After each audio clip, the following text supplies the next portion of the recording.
Hello, my name is Lauren Layfield, and this is Your Next Podcast, the podcast which creates a brilliant list of shows for you to try, adding a new one each and every week. This week is a very timely listen. My finger is right on the political pulse, I can tell you. The Modi Raj is a brand new series from The Economist, and it explores the rise of Narendra Modi and his transformation of India. Now, Modi was re-elected just last Tuesday, so this could not be more impeccably timed, or impeccably made, I might say. It's a real revelation.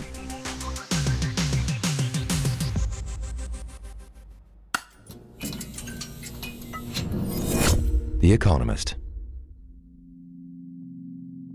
I can say he's very શોખીન શબ્દ બરાબર છે પણ he's very બહુ punctual પોતાના કપડા માટે સખત. Jitendra Chauhan is a tailor in Gujarat, a state in the west of India. I've come to one of his smart, multi-story shops in the city of Ahmedabad to talk about his most famous client. Modi kurta શું represent કરે? There's a whole section devoted to the Modi Kurta. Jawaharlal Nehru, India's first Prime Minister, popularized the collarless Nehru jacket. The country's current leader now also has an item of clothing named after him. It's a take on a traditional tunic, but with short sleeves. તે વ્યક્તિ Indian છે એ represent કરે. જ્યારે કુર્તો પહેરો તો એ લાગે he is Indian like. Chauhan tells me the Prime Minister is very particular about the tiniest of details. He notices if buttonholes are hand-sewn. Can you describe Mr. Modi's style to me? How would you describe it? સૌથી પહેલા તો straight, always straight body, straight body. સ્ટાઇલમાં particular કહે તમને કે ભાઈ આમાં આવું કરજો, stitching. Narendra Modi started getting his clothes made at Chauhan's shop more than 30 years ago. Back then, Chauhan had just one small store, and Modi needed everyday cotton outfits. Things have changed since then.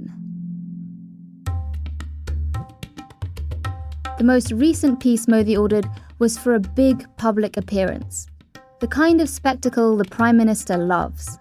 World cup હતું જ્યારે ત્યારે એવો એમનું હતું કે ભાઈ world કપમાં જે ઇન્ડિયનની ટીમનો કલર છે ને. It was a bright blue waistcoat and matching scarf with an orange border. Chauhan says Modi was specific about the design. He picked the shade of orange himself. Why orange? પગો કરો તો છે main બીજેપીનો એટલા માટે. Across Ahmedabad, on the banks of the Sabarmati River, stands a newly built cricket ground. The Narendra Modi Stadium is the world's largest. And last November, 130,000 fans filled it for the biggest night in Indian sport, the Cricket World Cup final on home turf. Specifically, Modi's home turf. He grew up in Gujarat, and he was sent to stage that night, wearing the blue suit with the orange trim. It matched the Indian players' kit. As ever, Modi had found the perfect look to fit the moment.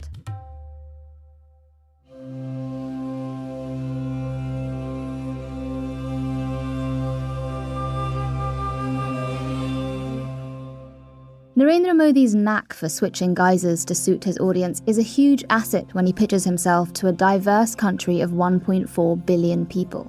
इसका बहुत बड़ा लाभ हो रहा है, बड़ा revolution हो रहा है. On the campaign trail this year, Modi styled himself as an economic modernizer. In an interview with the English language news channel ANI, Modi talked up his goal of making India a developed country by 2047, 100 years after independence from Britain. He talked about artificial intelligence and the digital revolution. He mentioned that Elon Musk is a big fan. In the 10 years Modi has been in power, India's economy has overtaken Britain's to become the 5th largest in the world. क्योंकि मैं देखता हूँ मेरे देश की कितनी आवश्यकता है. In that interview, Modi said his first 2 terms were just a trailer. ये मेरे दिल में पड़ा हुआ है और इसलिए मैं कहता हूँ जो हुआ है वो ट्रेलर है. But Modi also tried to reassure his critics. जब मैं कहता हूँ कि मेरे मन में बहुत बड़े-बड़े प्लान है, और उसके लिए बहुत बड़े बड़े फैसले हैं। किसी को डरने की जरूरत नहीं है। When I say that I have big plans, no one should be scared. But some people are scared. Because there's a second, darker side to Modi too. As Prime Minister, Modi has cultivated his image as a strident Hindu nationalist. He has introduced Hindu-first policies that threaten India's minorities, its 200 million Muslims in particular. And his authoritarian, illiberal brand of leadership is putting India's democracy at risk. Modi wore his Hindu fundamentalism on his sleeve on the campaign trail this year. और पहले जब उनकी सरकार थी उन्होंने कहा था कि देश की संपत्ति पर पहला अधिकार मुसलमानों का है. At a rally in Rajasthan, a predominantly Hindu state in the north of India, Modi slipped into explicit Muslim baiting. जिनके ज्यादा बच्चे हैं उनको बांटेंगे. The Prime Minister said that the opposition Congress party promised to distribute India's wealth to those with more children. क्या आपकी मेहनत की कमाई का पैसा घुसपैठियों को दिया जाएगा? He asked the crowd, "Do you think your hard-earned money should be given to infiltrators?" It was a thinly veiled attack on Muslims.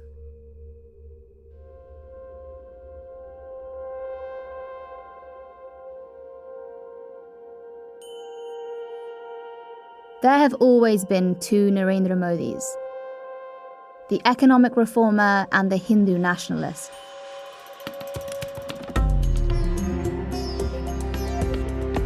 As Prime Minister, he has pursued both goals, doggedly. And this two-part vision for India has won Modi 3 elections, in 2014, 2019, and now, in 2024. Modi may well be the most popular politician on the planet, and he's positioning India as a powerful, independent player in a new world order. Now, he's looking at another 5 years atop the world's biggest democracy. So it's time to answer the question that's been on my mind since I first started reporting on India over a decade ago. When you look past the carefully crafted image, the pageantry and the showmanship, who is the real Narendra Modi?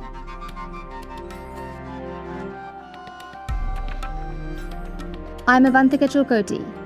This is the Modi Raj. Episode 1, The Chaiwala's Son.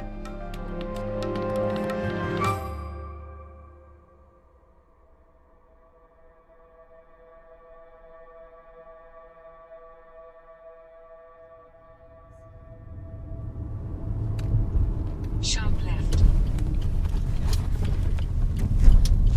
In 600 meters, turn right. Welcome to Vadnagar. Lots of traffic, lots of tuk-tuks, some handsome cows. Getting to know Narendra Modi means going back to the very beginning, Vadnagar. It's a small town in central Gujarat where Narendra Damodar Das Modi was born in 1950, 3 years after independence. He was the third of 6 siblings, and his family lived in a single-story home with no electricity.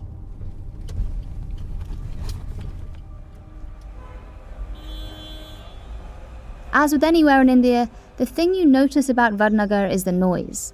People shouting and cars honking at cows that block their way. There are women going about their business in the most fantastically coloured clothes. Groups of young men just loiter. People say Vadnagar has developed a lot since Modi's time. But even today, the town has a population of only 30,000 people. That makes it puny in Indian terms. I drove through the old town, a warren of narrow alleys, to reach the railway station. So we're here at Vadnagar station. It looks very new. There's a nice blue train on the platform, but it's quite full actually. There's people hanging out of everything except for the chair car, as far as I can see.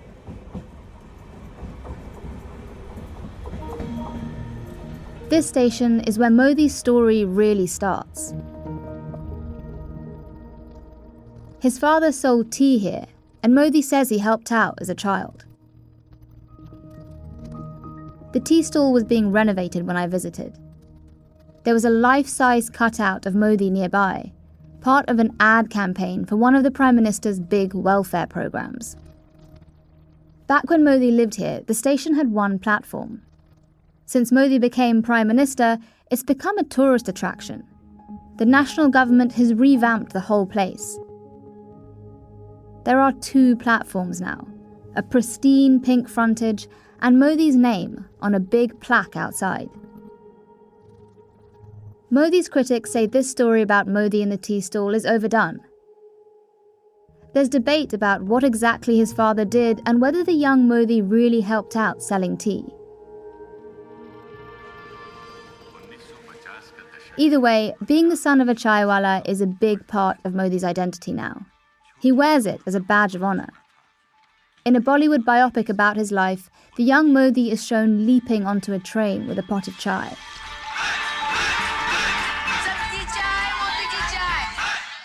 He rushes through the carriage, pouring cups of tea and collecting coins from his customers. The film paints young Modi as responsible, patriotic, wiser than his years. He's always helping his parents with something or the other.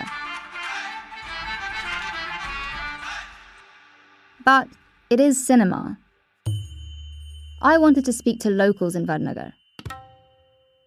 People who knew Modi all those years ago, but it was hard to find anyone who was willing to talk to me about him. Some said they were afraid of speaking out of turn and getting in trouble. That gives you a sense of how much control there is over Modi's story.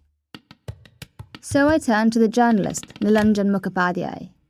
He's one of only a handful of biographers who had access to Modi, back when he was more open to speaking to the media.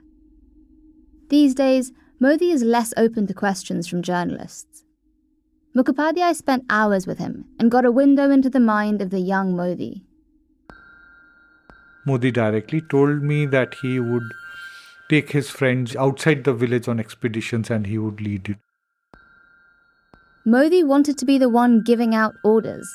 He would not want to learn anything from his classmates or his friends.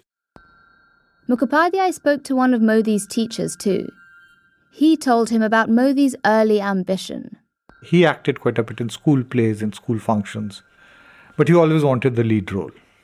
If you don't give him the lead role, he will not be part of it. In the 1950s, Vadnagar didn't have much for the ambitious or the adventurous. But there was one activity in town that captured the imagination of the young Modi.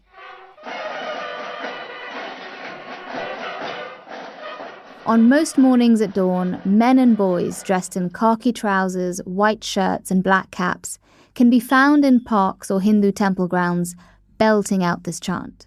Namaste sada vatsale matribhume. They're in the RSS, the Rashtriya Swayam Sevak Sangh. You can think of it like a cross between the Boy Scouts and the Salvation Army, with a strong streak of Hindu nationalism. The group advocates for Hindu supremacy in India. It often demonizes Muslims. Some of the early leaders of the RSS openly took inspiration from European fascists. No one knows exactly how many people are in the organization. It's secretive about a lot of things, but estimates suggest there are at least 5 million members, all men and boys.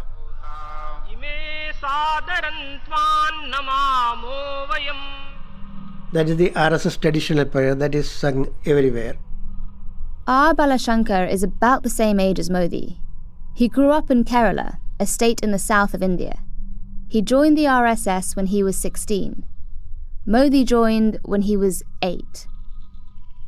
That is Namaste Sada Vatsale Madhrubhume Toya Hindu Bhume.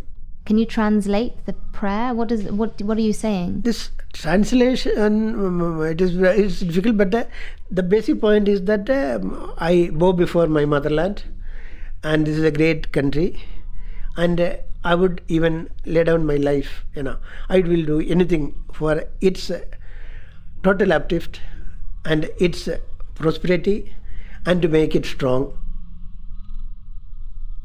The prayer might be tricky to translate from Sanskrit to English, but the message is clear. It's about patriotism, pride, and sacrifice for the motherland. It's we, not me. Modi and Balashankar would end up crossing paths at the RSS headquarters in New Delhi when they were in their 20s. That's why I wanted to meet Balashankar. And because his experience as a youngster in the RSS would be pretty similar to Modi's. I had not even heard about the name of the RSS, but we were told that it's a good organization, nationalist organization. My mother, she told me, why don't you go for a training program there? It was a 7-day training program. Balashankar was a generous host when we met at his home in New Delhi. I can make some coffee for you if you like. No, thank you. He welcomed me with plates of sweet, deep-fried Indian snacks and insisted I eat them as we talked about what he learned at that 7-day training camp. See, the living is very simple. We have to get up early in the morning at 4 o'clock.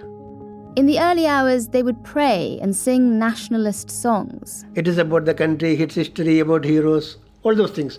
Do you remember any of the songs you would sing in that? I remember many songs, but I'm not very good at singing. And I tried to persuade him, but he was adamant he wouldn't sing. The rest of the training camp involved pontificating about patriotism and Hinduism. And then there was yoga and drills. Basically a lot of exercise. And those days we used to have danda, this long stick. The sticks. This is what I really wanted to know about. So what are you doing with the big sticks? Are you fighting each other? Is it like you're throwing things? Or what are you doing? Fighting is at a later stage. To begin with, we are trained to handle it. So it's a long stick. It is up to your shoulder. That is the length of the stick. And first it's how to handle it. And only at a later stage when you have trained a little with the stick, then we have a dual fight, like we have in Kalari. It's this physical training that makes the RSS feel like a paramilitary group. The organization is teaching young men to be fit, patriotic, macho, protectors of the nation even. One former head of the RSS described the organization's daily meetings as a center of hope for rapid action and undemanding help in case of emergencies and crises that affect the people, and also a powerful threat to the brutal and anti-national forces. In The Boy in the Branch, a documentary maker got an inside look at the organization. The film came out in 1993, but its message still stands. It shows young men being inducted into the RSS. Boys are shown dressed in khaki shorts, playing games, chasing and hitting one another, chanting and punching the air.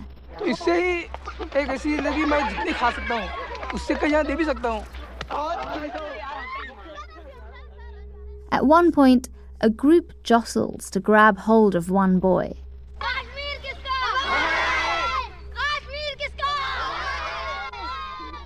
They're all chanting, "Who does Kashmir belong to? To us." It's a reference to a contested territory with a majority Muslim population that has been the center of India-Pakistan conflict for generations. In an interview, an RSS leader explains that the organization believes India should be run in the interests of the Hindu majority.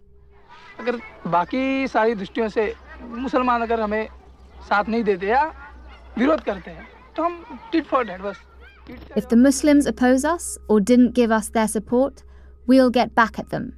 Tit for tat.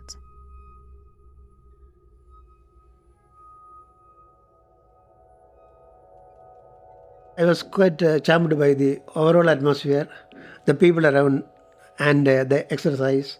It was all very new to me, and I was quite excited about it. Balashankar loved the training camp. He started going to the hour-long daily meeting held by his local RSS unit, the Shaka, which is the center of RSS life. And over time, the youngster transformed into a disciplined, devoted RSS man. Modi has said he was drawn to the RSS because of the nationalistic songs and the organization's reputation for discipline. And because the RSS offered him something beyond his life at home in Vadnagar. Modi believes that his entire personality is the contribution of the RSS. His discipline, his style of working, his oratory, and his organization skill, his idea about the nation, all these things are shaped by the RSS. The RSS was founded in 1925 when the British ruled India. The colonial leaders were holding national elections. And it's the period in which, for the first time, Indians realize that in the future, power is going to be distributed as one person, one vote. Vinay Sitapati is an academic, and he's written books on India's political history. The founders of the RSS believed in a specific version of history, one where a lack of unity between various sects and castes weakened the Hindu community. This weakness, in their view, had opened India up to centuries of rule by invaders. Muslims, then Christians, the Mughal Empire, then the British. Their version of India was of a nation defined by its majority faith. The aim of the RSS is to create a cadre of Hindus who are united, who are not divided by caste, by region, or by language. In 1947, when the British signed the Act of Independence, they hastily drew a line between Muslim-majority Pakistan and Hindu-majority India, creating two nation-states. Partition, as it became known, led to one of the bloodiest periods in Indian history. Hindus, Sikhs, and Muslims attacked one another. Hundreds of thousands died. Millions of people were forced out of their homes. RSS leaders, with their vision of a united India, were seething. To them, India's new leaders, the Indian National Congress Party, had given up sacred territory. It's important to realize that historically the RSS has always shied away from direct involvement in politics. Politics, though, would catch up with the RSS. In 1948, the organization faced its first major moment of reckoning. At 5:03 Indian time, Mr. Gandhi came out of Birla House. He was wearing his usual white loincloth and a pair of sandals. He was still smiling. A thick-set man, in his 30s I should say, and dressed in khaki, was in the forefront of the crowd. He moved a step towards Mr. Gandhi, took out a revolver, and fired several shots at almost point-blank range.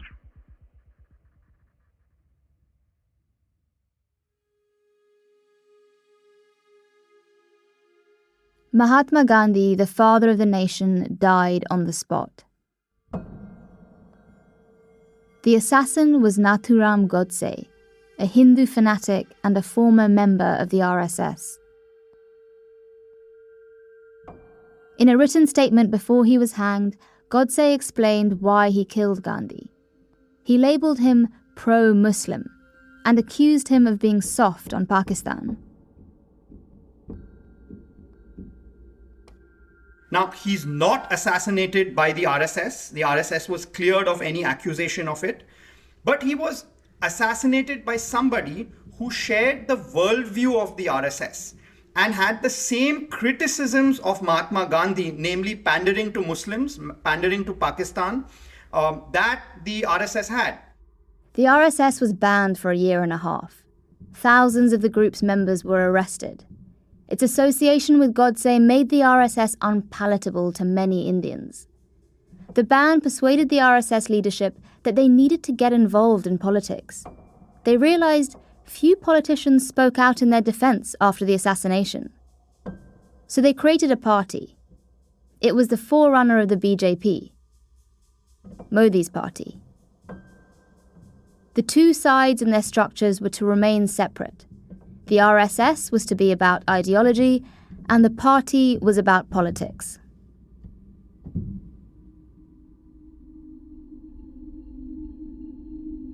By all accounts, Modi was desperate to get out of Vadnagar. When he finished school, he upped and he left. There is a very standard kind of desire to leave home, not liking the controls of family. Those are the kind of things which I can visualize, because I used to have similar kind of moods. Modi says he went to the Himalayas to explore his spirituality. He was inspired by Swami Vivekananda, a Hindu monk whose ideas about reviving the religion laid the foundations for the Hindu nationalist movement. Modi went to an ashram and tried to become a monk himself. It was there, apparently, that a spiritual leader told Modi that he was destined for a life of public service, not devotion. But the biographer Nilanjan Mukhopadhyay thinks there could be another reason why Modi left Vadnagar. He was running away from something. He definitely did not like the idea of being married to this lady. This is something Modi kept secret for years. He is married. It was arranged when he was a child. This is, unfortunately, a common practice in India.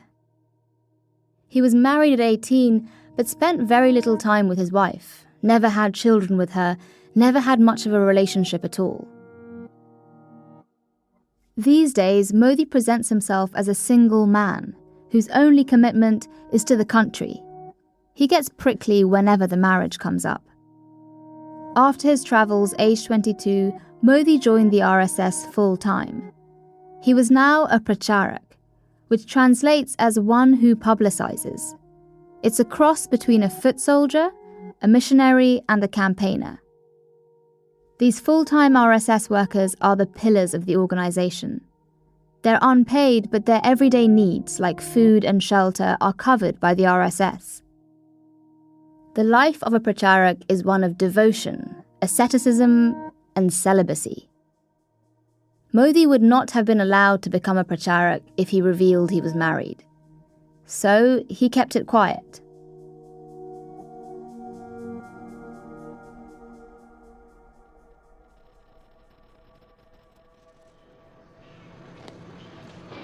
सर्वशक्तिमान श्री परमेश्वर तथा अपने पूर्वजों का स्मरण कर It's likely he swore an oath to the RSS, like this one, captured in the documentary The Boy in the Branch. It's a promise to protect the purity of Hindu religion, culture, and progress. Modi dedicated his life to the organization. He focused on rising through the ranks. Within the organization, he did not hesitate to be extra nice or extra courteous with the seniors, with an eye that if I am courteous, that I'll possibly be able to rise very quickly. So he actually took personal care of some of his seniors within the RSS, washing their clothes, cleaning their rooms. But things would soon change. 3 years after Modi became a pracharak, the RSS faced a second reckoning. The President has proclaimed emergency. This is nothing to panic about. I am sure you are all conscious of the deep and widespread conspiracy which has been brewing ever since I began. Indira Gandhi, the Prime Minister and the leader of the Congress Party, had been found guilty of electoral malpractice. Instead of stepping down, she doubled down. On June 25, 1975, she imposed a state of emergency. Civil and political rights were dissolved. Opposition leaders were locked up. The press was censored. She banned the RSS too. Thousands of its members were arrested. The emergency is still the most brazen attack on India's democracy post-independence. It fired up young people, including young RSS workers like Modi and Balashankar. Organize resistance, organize people for demonstrations, preparing the literature, distributing it among people. That is a major part of the work. The RSS went underground. It became a force for resistance, opposing the emergency. Both Balashankar and Modi were part of it. There's a lot of controversy around what exactly Modi was up to at that time, how involved he really was. But when he met Balashankar just after the emergency was lifted, Modi regaled his younger friend with stories of disguise and valor. who could hide himself and how the police was not able to recognize him. He had grown his beard and changed his dress. To disguise himself, Modi ditched his kurta, the traditional Indian tunic, for full-on 70s Western fashion. Bell-bottom and all the kind of things, like jeans and all that. He was totally unrecognizable as a man, his clothes and all that. Balashankar got to know Modi well because they were teamed up for a big task, gathering testimonies from RSS members about their experience of the emergency. He was very strict about his timings. Modi would wake up at 4 a.m., pray and then do yoga. And from 8 o'clock till evening, continuously he sit on the floor, he will work. In an organisation like the RSS, this precise routine didn't set Modi apart. What made him stand out to his peers like Balashankar was what he chose to wear. He was always well dressed. Pracharaks are supposed to dress simply. They're not supposed to be image conscious or outwardly ambitious. The RSS is all about organisation over self, remember? મને ખ્યાલ છે કે ચોકસાઈ કપડાની બાબતમાં બહુ જ ચોકસાઈ. Even then, he was very particular about his clothing. The tailor Jitendra Chauhan remembers meeting Modi back when he was a pracharak. સૌથી પહેલા તો straight, always straight body style, straight body. He always had a straight body style. I have never seen him hunching. He always had an eye for the tiniest of details, like there should be no crease in his clothes. Crease ના જોઈએ, એટલા particular. સ્ટાઇલમાં particular છે તમને. In style, he is very particular. He's unlike others. જુદું પહેરવું ગમે. Modi would take the fabric to Chauhan's shop and get his outfits made, just the way he liked them. હકીકતમાં છે કે હાફ સ્લીવના જે કુર્તાની વાત કરું તો The half-sleeve kurta, that was his idea. He came up with that design and we made it for him. પણ સાદામાં પણ એ મારી પાસે એટલે આવતા હતા કે મારું કામનું ફિનિશિંગ સારું હતું. He used to come to me even for those ordinary clothes. Even then, when he was dressed quite plainly, he came to us because he had an eye for our good quality finishing and detailing. Modi was eager to look the part. Perhaps he was trying to be seen. Balashankar certainly spotted flashes of Modi's ambition. Narendra Modi had the vision. He used to tell me, see, when I will go back to Gujarat, most probably I will be working for politics. And he said that one day I am going to be a prominent leader in Gujarat. In 1987, the RSS sent Modi on a secondment. It would mark the start of his career in politics. Remember the political party the RSS had formed after the assassination of Mahatma Gandhi? It had evolved to become the BJP. Modi's job was to work behind the scenes as a bridge between the RSS and the BJP. Modi proved himself as an organizer. His specialty? Big yatras. A yatra is something between a rally and a pilgrimage. Indian politicians love a yatra. They walk long distances or drive in open-top buses, grabbing any opportunity to give a speech or interact with the public along the way. Large crowds often follow. Modi began by organising the Gujarat leg of a yatra, which had huge significance for the BJP. It was to end at the mosque in Ayodhya, a city in India's north. Remember the name Ayodhya, it will come up again, and it's key to this whole story. Ayodhya had been a flashpoint for Hindu-Muslim conflict for centuries. Many Hindus believe it's the birthplace of Lord Ram, one of the most revered gods in Hinduism. They say a Hindu temple once stood there. Muslim invaders built a mosque in its place in the 16th century. The yatra was part of the BJP's push to get a Hindu temple built at the site.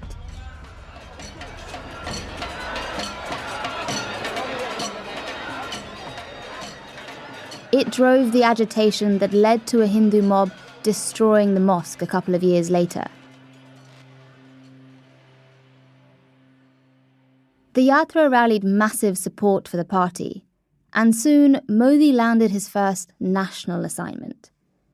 In December 1991, he was put in charge of a yatra for Murli Manohar Joshi, the BJP president at the time.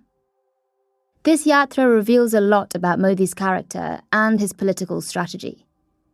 It was to run the length of India, from the southernmost tip in Tamil Nadu to Jammu and Kashmir, right in the north.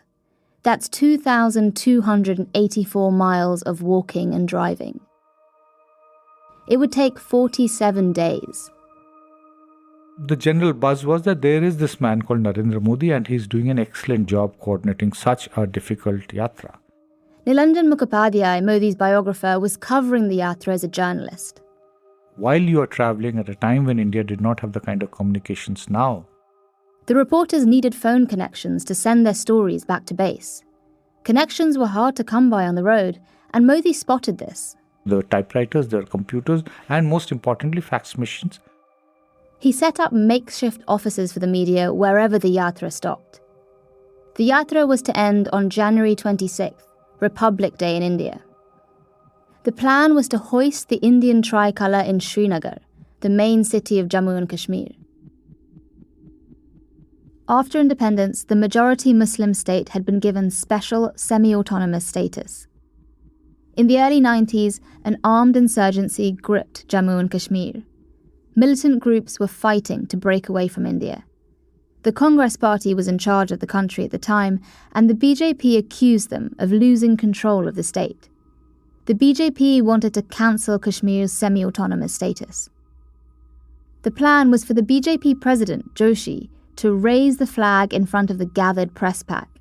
It would be an act of political one-upmanship by the BJP, and a show of dominance. Normally, the person running a yatra keeps a low profile. Not Modi. He used it as a platform to give rabble-rousing speeches challenging any would-be troublemakers. Lal Chowk में posters लगाए, दीवारों पे लिखा है, जिसने अपनी मां का दूध पिया हो, वो श्रीनगर के लाल चौक में आए. Tensions were running high in Srinagar on January 26th. Gunshots rang through the air.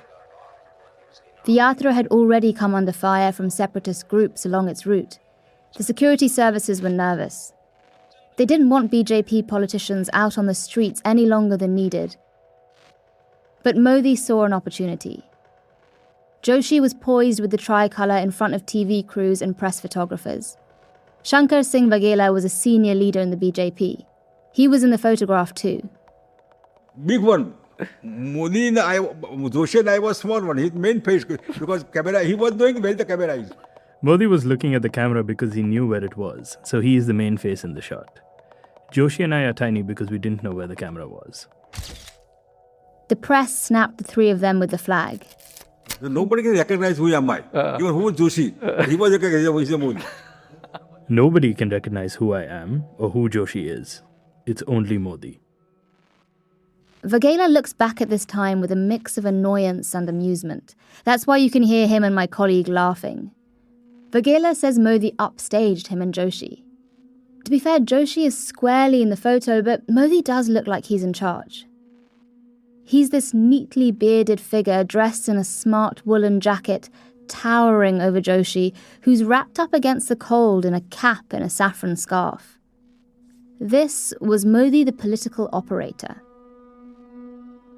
The yatra cemented Modi's position in the BJP, and in 1995, he was key in winning the party power in Gujarat. He climbed up and up from there. He was seen as a stubborn man. He always wanted to do what he thought was right. Some of Modi's contemporaries didn't like his ambition. Vaghela, who was an RSS veteran too, felt that Modi put himself ahead of the Hindu nationalist cause. That went against everything he'd learnt in the RSS. He was politically ambitious using RSS to enter politics. That was always his plan. He wanted to be in power. And Modi knew how to get there. Part of his political success in those early years was in making sure he got on the radar of the top brass. I'll say this about Mr. Modi, that he has his fundamentals very clear. He knows, or he decides where he has to reach, and works to achieve that end. Yashwant Sinha was part of the BJP-led government in the late 90s. He served as finance minister and foreign minister. When I was finance minister, Mr. Modi came to me and requested me to visit Gujarat. Sinha took up the invitation. There was some function with regard to preservation of cows. Cows are considered sacred in Hinduism, so it was pretty typical for BJP types to attend events like this one. What's interesting is what happened afterwards.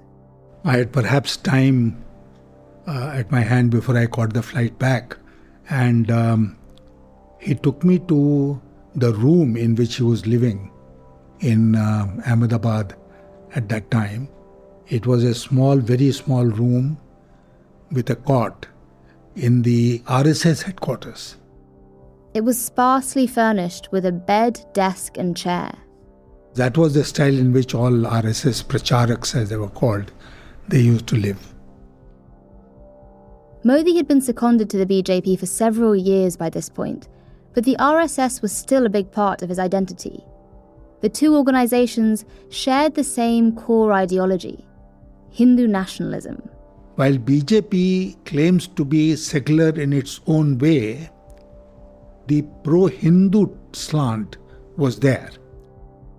This is important. India is by its constitution a secular country, but the word has different meanings in different places. In India, it doesn't mean the state is separated from religion. The state is just supposed to give all religions equal treatment. The BJP believed the Congress party was pandering to minority communities and disadvantaging the Hindu majority. It had taken things too far. The Congress party had a record of indulging in minority appeasement. And BJP stood against this. BJP wanted everyone to be treated equally under the Constitution of India. As did the RSS. The relationship between RSS and BJP was umbilical. The two groups were so close that as finance minister, Sinha would present his policy plans to RSS leaders before they were announced. Because I was following liberal economic policies, often I was on the wrong side of RSS. And I felt that it was my duty to explain to them why I was doing what I was doing, which I did by reaching out to them. So I continued with it for as long as I was in government, even in foreign policy. How could they pressure the BJP? What was their power? That power was because many of the people in the BJP were pracharaks. Pracharaks like Modi, who'd proven themselves and were moving into politics.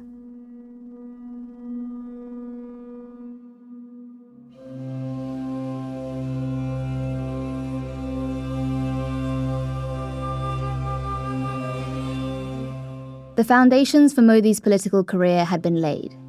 He got into office from there through a combination of hard work, shrewd diplomacy, and sheer luck.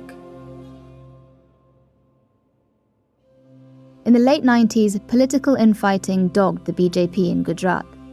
The feud pitted Modi against Vaghela and began to break the party.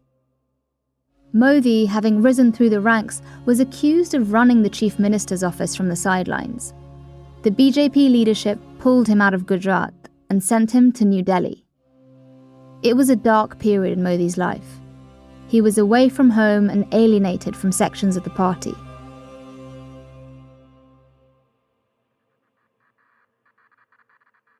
But he put his skills as a negotiator and organizer to use.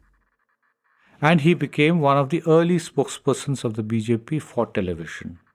उस ग्रहण से हमारी मुक्ति हो जाएगी। पर मोदी जी, गुजरात में आपकी बारी का सबसे लोएस्ट वोटर टर्नआउट रहा है, तो ये क्या डिसिडेंट्स के साथ एक सिनिकल एटीट्यूड नहीं है? जी नहीं, इस लोएस्ट टर्नआउट का कारण सबसे बड़ा ये है कि चुनाव के मैदान में कांग्रेस में कोई दम ही नहीं था। और जब प्रतिस्पर्धी में कोई Nilanjan Mukhopadhyay, the journalist and biographer, would watch Modi on TV. he appeared to be a person who was actually fit for television, in the sense that, the capacity to give the soundbite in 25-30 seconds, an exact composite thought, well thought out. All the while, the BJP government in Gujarat continued to self-destruct. When an earthquake hit the state in 2001, it was the final straw. Clumsy management and corruption plagued relief efforts. Voters had had enough. And the national leadership of the BJP realized they needed a new chief minister to be the face of the party in Gujarat. And so they need a man, if I may use another phrase, to make Gujarat great again. And enter Modi, right? What's remarkable is that Modi had never held any elected office before. He might have been handed a poisoned chalice. He was taking on the leadership of Gujarat at a time when the BJP was in tatters in the state. Narendra Damodar Das Modi ઈશ્વરના નામે સોગંદ લઉં છું. ઈશ્વરના નામે સોગંદ લઉં છું. On October 7th, 2001, Modi was sworn in as Chief Minister of Gujarat. It was a huge job for a political newcomer. And only a few months into it, he would face calls to step down when rioting broke out across the state. और वो लोग ने petrol का तो पूरा ऐसे ही उपयोग पानी की जैसे की. They used petrol like it was water. And they had these large hammers. Some even had swords and sticks. सब लोग अंदर आ गए थे. आगे का गेट तोड़ा उसने उन लोगों ने. They swarmed in. They broke doors down. It felt like the mob were the rulers of Gulbarg.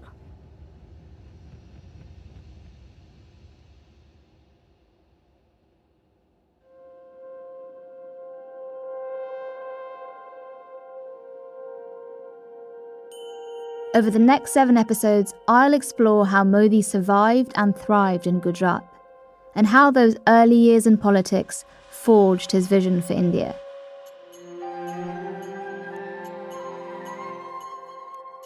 It's a vision that propelled Modi to the national stage and that has made India what it is today. A booming economy and an emerging global power, but also an increasingly fragile democracy, where many minority groups live in fear. I'll speak to people who've worked closely with Modi. He has every quality to make the image of the country, bigger and magnified many times on the world stage. After about 2-3 years, he was a lot more independent is a wrong word, but self-dependent in decision making. Those who champion his vision. We're seeing a government which is creating a strong brand for Brand India on a global landscape.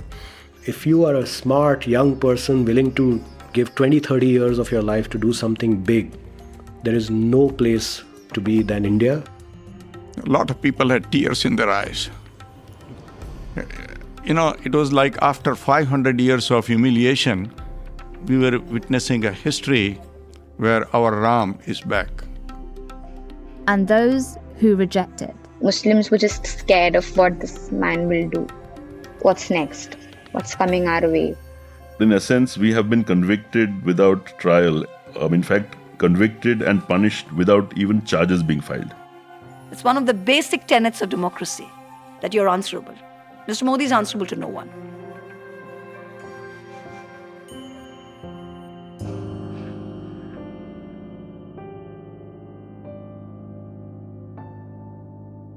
For exclusive access to all of this, you'll need to be an Economist subscriber.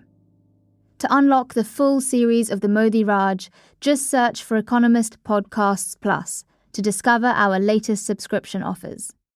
If you're already an Economist subscriber, thank you. Your support is what makes this podcast possible. Our producers are Alicia Burrell and Sam Colbert. Field production is by Mohit Rao. Research and translation is by Azania Patel. Our sound designer is Wei Dong Lin. The music is composed by Darren Ng. The series editor is Claire Reed, and our executive producer is John Shields. I'm Avantika Chilkoti. This is The Economist. Such a good series, and I really love a dig into the past of a well-known figure. It's fascinating.